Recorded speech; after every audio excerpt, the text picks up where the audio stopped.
Hello dear students. आज का हमारा टॉपिक है पत्र लेखन। पत्र लेखन क्या होता है? जब लिखित रूप में हम अपने मन के भावों को सामने वाले तक पहुंचाते हैं तो उस लिखने की कला को पत्र कहा जाता है। पत्र का शाब्दिक अर्थ क्या है?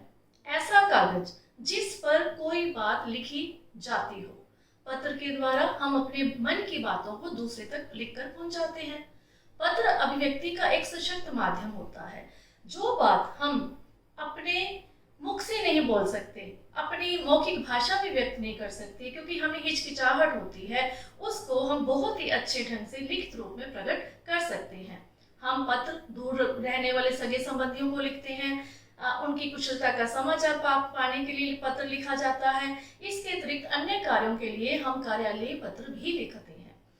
आजकल हमारे पास बातचीत करने, हालचाल जानने के लिए अनेक सारे साधन हैं, जैसे कि telephone, mobile phone, email, fax आदि। अब प्रश्न यह उठता है कि पत्र लिखना सीखना ही क्यों है? पत्र क्यों सीखना है? किसके लिए आवश्यक है?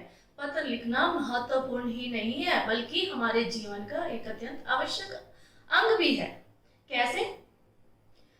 आपको याद होगा, जब आप विद्यालय में किसी दिन अवकाश लेते थे तो आपको अवकाश प्राप्ति के लिए एक पत्र लिखना होता था। इसी प्रकार से जब हमें किसी सरकारी, गैर सरकारी, निजी संस्थाओं में अधिकारियों को अपनी समस्याओं के निवारण के लिए पत्र लिखना पड़ता है या अपनी बातचीत को उन तक पहुंचाना होता है, तब हम पत्र ही लिखते हैं, पत्र शैली का ही प्रयोग करते हैं। तो आज का जो टॉपिक है हमारा, ये बीए द्वितीय वर्ष के तृतीय सेमेस्टर, बीएससी तृतीय सेमेस्टर और बीकॉम तृतीय सेमेस्टर के छात्र छात्राओं के लिए बहुत ही अनुकरणीय होगा, उनके लिए उपयोगी होगा। किसी विद्वान ने लिखा है, जिस प्रकार कुंजियां किसी बक्से को खोलती हैं, उसी प्रकार पत्र जो होते हैं हमारे हृदय की विभिन्न पटलों को खोलते हैं। मनुष्य की भावनाओं की स्वाभाविक अभिव्यक्ति पत्राचार के माध्यम से ही संभव होती है। अतः निश्चल भावों, विचारों को आदान प्रदान करने के लिए पत्रों से बेहतर माध्यम कोई हो ही नहीं सकता। पत्र लेखन हमेशा दो व्यक्तियों के बीच में होता है। इसके द्वारा दो हृदयों के बीच में संबंध होना आवश्यक होता है। अतः पत्राचार की एक ऐसा माध्यम है, एक ऐसा साधन है जो दूर स्थित हमारे किसी प्रियजन को अपनी भावना व्यक्त करने के लिए लिखा जाता है। पत्र जो है एक संगम भूमि का काम करते हैं, दो हृदयों को जोड़ने का काम करते हैं, हमारे बीच आत्मीय संबंध बनाने का काम करते हैं। पति पत्नी, भाई बहन, पिता पुत्र, इस प्रकार के हजारों संबंधों की छवि के लिए, हजारों संबंधों की नींव के लिए यह एक सुदृढ़ माध्यम है। अतः बच्चों, व्यवहारिक जीवन में पत्र जो होते हैं वो एक सेतु का काम करते हैं और जिससे मानवीय संबंधों की परस्परता सिद्ध होती है। अतः पत्रों का हमारे जीवन में बहुत महत्व है। लेकिन अब पत्र का जो महत्व तो हमें समझ लग गया, लेकिन पत्र लिखते समय हमें किन किन बातों का ध्यान रखना होता है, आगे हम इस बात की चर्चा करेंगे। तो ऐसी कौन सी बातें हैं, ऐसे कौन से नियम हैं जिनका पालन हमें पत्र लिखते समय करना चाहिए? तो पहली बात, जिसके लिए पत्र लिखा जा रहा है उसके लिए पद के अनुसार शिष्टाचारपूर्ण शब्दों का प्रयोग करना चाहिए। दूसरा, पत्र में हृदय के भाव स्पष्ट होने चाहिए। तीसरा, पत्रों की भाषा हमेशा सरल और स्पष्ट होनी चाहिए। चौथा, पत्रों में बेकार की बातें कभी नहीं लिखनी चाहिए, क्योंकि अगर हम बेकार की बातें लिखेंगे तो हम मुख्य विषय से भटक जाएंगे। पत्रों में जो आशय व्यक्त करना है वो छोटे वाक्यों में करना चाहिए, गागर में सागर होना चाहिए। लिखने के बाद एक बार उसे ऊपर से नीचे अवश्य पढ़ना चाहिए ताकि कोई त्रुटि रह जाए, कोई कमी रह जाए तो हम उसको पूरा कर सकें। उसके पश्चात पत्र में प्राप्त करना कर्ता की आयु, संबंध, योग्यता, इन सब बातों के लिए सही भाषा का प्रयोग करना चाहिए। अनावश्यक विस्तार से हमें हमेशा बचना चाहिए। पत्र में जो वर्तनी है, जो लिखने की ढंग है, जो लिखावट है, वो शुद्ध होनी चाहिए, स्वच्छ होनी चाहिए, ताकि सामने वाले व्यक्ति को आपके मनोभावों से समझ आ जाए कि आप कहना क्या चाह रही हैं। फिर पत्र जब भेजा जाता है, जिसको भेज रहे हैं प्रेषक और प्रेषित जिसको बोलते हैं प्राप्त करने वाला, दोनों के बारे में उनका नाम पता आदि पूरी तरह से स्पष्ट होना चाहिए। कहीं ये ना हो कि आपके द्वारा लिखे गए पता सही ढंग से ना लिखे होने की वजह से उस व्यक्ति तक आपका पत्र पहुंच ही ना पाए। और पत्र में अंतिम जो बात है, जो सबसे महत्वपूर्ण है, हमें कभी भी विषय से भटकना नहीं चाहिए। किसी भी फालतू बात का उल्लेख नहीं करना चाहिए, नहीं तो पत्र का महत्व ही खत्म हो जाएगा। अब हम ये चर्चा कर चुके हैं कि पत्र लिखने के क्या नियम होते हैं। अब आगे हम चर्चा करने जा रहे हैं कि पत्र की विशेषताएं क्या होती है, एक अच्छे पत्र की विशेषताएं क्या क्या होती हैं। तो सबसे बड़ी विशेषता प्रभावोत्पादकता होनी चाहिए। दूसरी विशेषता विचारों में स्पष्टता होनी चाहिए। संक्षेप और संपूर्णता होनी चाहिए। सरल सहज भाषा शैली का प्रयोग होना चाहिए। बाहरी सजावट भी होनी चाहिए। शुद्धता और स्वच्छता पर पूर्ण रूप से ध्यान रखना चाहिए।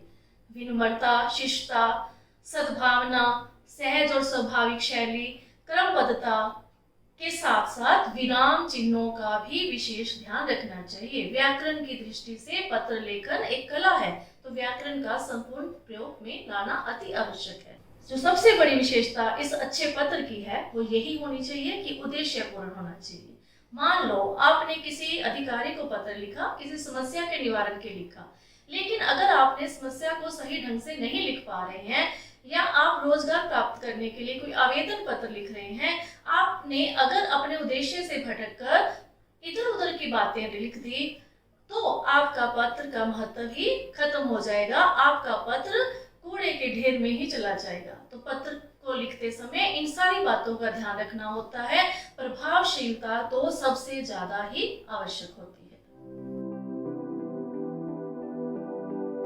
पत्र के भाग। पत्र को जिस क्रम में प्रस्तुत किया जाता है, लिखा जाता है, वह पत्रों के भाग में आता है। पत्र दो प्रकार के होते हैं, औपचारिक और अनौपचारिक। लेकिन आम व्यक्ति को औपचारिक और अनौपचारिक पत्रों में ज्यादा अंतर स्पष्ट नहीं हो पाता है, लेकिन इनमें अंतर अवश्य होता है। तो सामान्य पत्र, पहले अनौपचारिक पत्रों की हम चर्चा कर रहे हैं। अनौपचारिक पत्र लिखते समय या औपचारिक पत्र लिखते समय हमें किन किन भागों में अपने पत्र को विभक्त करना होता है, या पत्र के जो भाग होते हैं हम उस पर अब चर्चा कर रहे हैं। तो पत्र का सबसे पहला भाग होता है शीर्षक या आरंभ। पत्र का जो शीर्षक होता है उसमें सबसे पहले पत्र लेखक का नाम लिखा जाता है।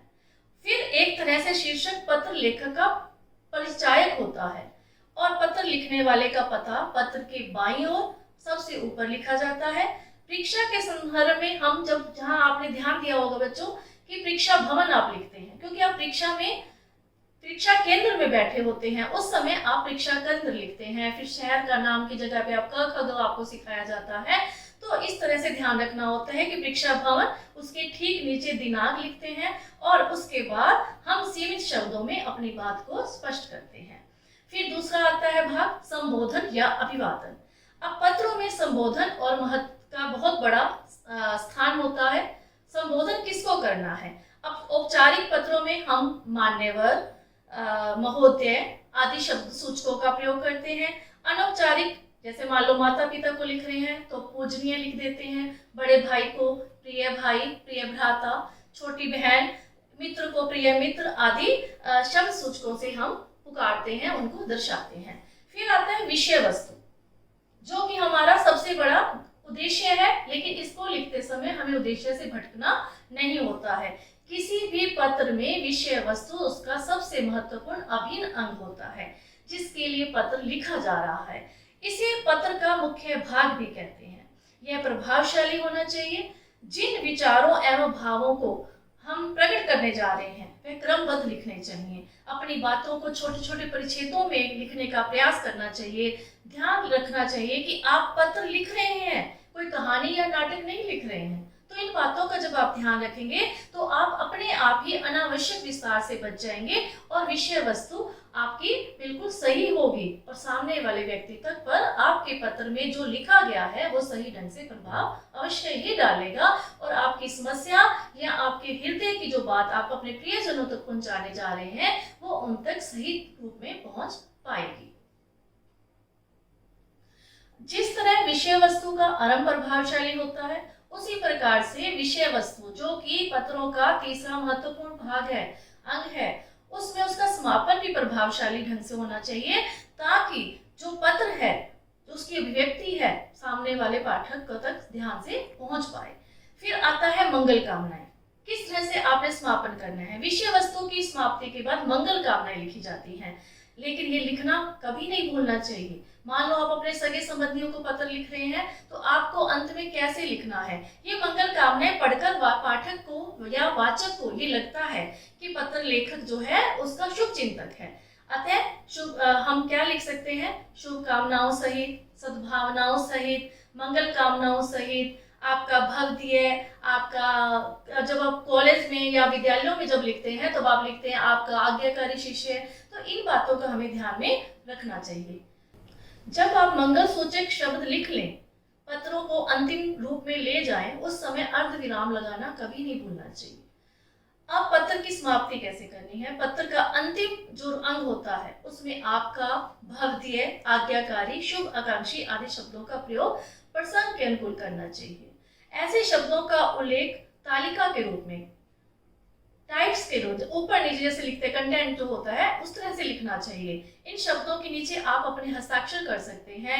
इन हस्ताक्षरों में आपको अपनी डेजिग्नेशन, अपनी उपाधि का कभी भी उल्लेख नहीं करना चाहिए। इस प्रकार पूरा पत्र लिखने के बाद उसे ऊपर से नीचे एक बार अवश्य पढ़ लें। अगर कोई त्रुटि रह गई है तो आप उसे सुधार लें और उसे एक लिफाफे में बंद करके आप भेज सकते हैं। लेकिन भेजने से पहले आपको पत्र के लिफाफे के ऊपर आपको उस भेजने जिसको आप पत्र भेज रहे हैं उसका पता पूरी रूप से, स्पष्ट रूप से आपको लिखना नितांत आवश्यक होता है।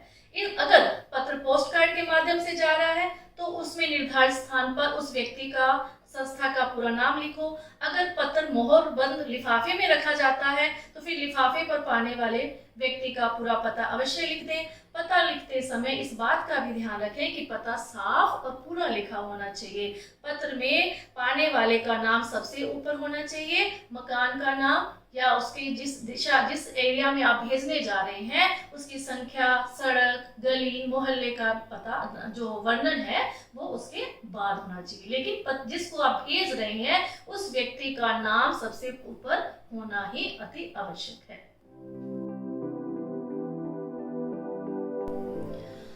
पत्र के प्रकार। पत्र दो प्रकार के होते हैं, एक औपचारिक पत्र होते हैं, एक अनौपचारिक पत्र होते हैं। औपचारिक पत्र 3 वर्गों में बांटे जा सकते हैं। पहला प्रार्थना पत्र के रूप में, जिसमें हम अवकाश, शिकायत, सुधार, आवेदन के लिए पत्र आदि इस श्रेणी में लिख सकते हैं। दूसरा होता है कार्यालयीय पत्र। किसी सरकारी अधिकारी, विभाग आदि को लिखे गए पत्र इस श्रेणी में आते हैं। तीसरे होते हैं व्यावसायिक पत्र, कॉमर्शियल लेटर, जो कि दुकानदार, प्रकाशक, व्यापारी, कंपनी आदि द्वारा लिखे जाते हैं। पत्रों का दूसरा भाग है अनौपचारिक पत्र, जिसे इनफॉर्मल लेटर भी कहा जाता है। अनौपचारिक पत्र उन व्यक्तियों के साथ किया जाता है जिनसे पत्र लेखक का कोई व्यक्तिगत निजी संबंध होता है, जैसे कि अपने माता पिता को, अपने भाई बहनों को, अपने मित्रों को लिखे जाने वाले पत्र इसी श्रेणी के अंतर्गत ही आते हैं। तथा व्यक्तिगत, इसमें हम अपनी व्यक्तिगत बातों का उल्लेख कर सकते हैं। तो ये पत्र इस प्रकार से लिखे जा सकते हैं, बधाई पत्र के रूप में, शुभकामनाओं वाले पत्र, निमंत्रण पत्र, विशेष अवसरों पर लिखे जाने वाले पत्र, सांत्वना पत्र और किसी प्रकार की जानकारी देने के लिए, किसी से कोई सलाह लेने के लिए। तो ये सारे पत्र जो हैं ये अनौपचारिक इनफॉर्मल लेटर्स के रूप में ही लिखे जाते हैं। उम्मीद है आपको पत्र लेखन अच्छे से समझ में आ गया होगा। अगर किसी विद्यार्थी की कोई शंका रह गई हो तो वो कमेंट सेक्शन में अपने कमेंट डाल सकते हैं।